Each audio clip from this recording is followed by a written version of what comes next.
Welcome to Concussion Talk Podcast. I'm Nick Mercer. This is day 17 of my big trip across Canada. Day 17, swift currents to Chaplin, 92.67 kilometers. Biking time, 4 hours and 20 minutes.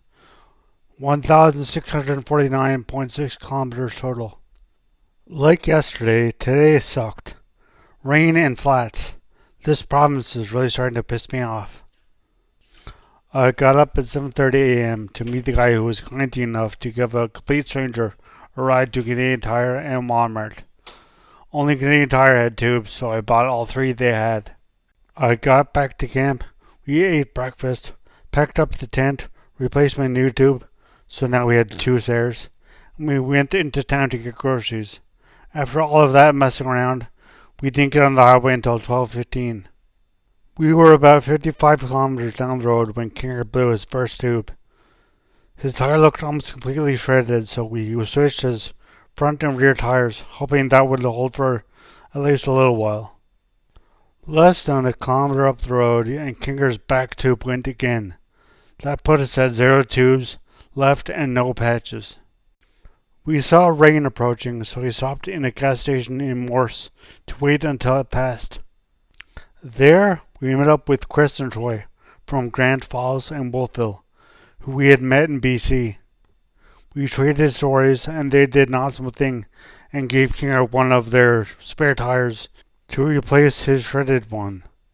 This was something that we idiots never thought to bring. It was great, not only because they helped us out, but because I doubt they have any other spares. I really hope they don't need it.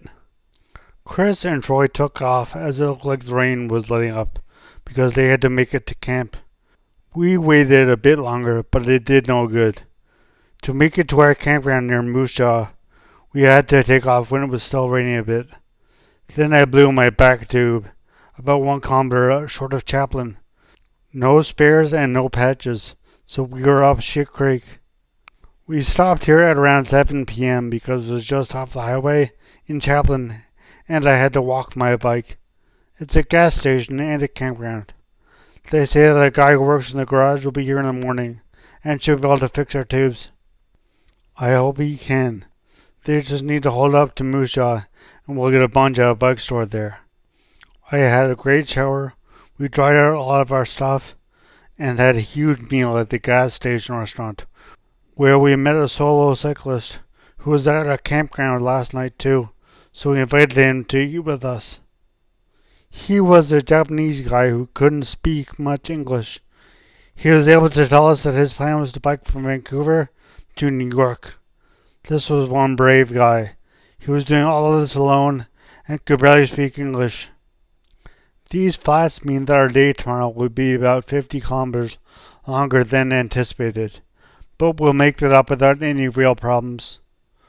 I've now learned that asking or hoping for good weather doesn't do much good, and may actually make it worse, so I'll just end it here and get some sleep. Looking back 10 years later, either Kinger or Gogi had seen our Japanese friends setting up his tent, so asked him to our table. We never saw him again, so I don't know how he did, but judging by his organized supplies, I'd say he did pretty well. We were all unrealistically hopeful that we get my tube patched tomorrow, and I remember going to sleep in pretty good spirits. We never saw Chris and Troy again, so thank you if you're listening. I think everybody we met along the way was better prepared than us, and I have a feeling that Kinger would have organized us much better if Gogi and I didn't have such nonchalant attitudes about the whole thing. Again, thank you for listening. Please check out my website, www.concussiontalk.com, where you can read my blog, and you can check out my other podcast, Concussion Talk Podcast, and Finished Concussion Recovery Podcast.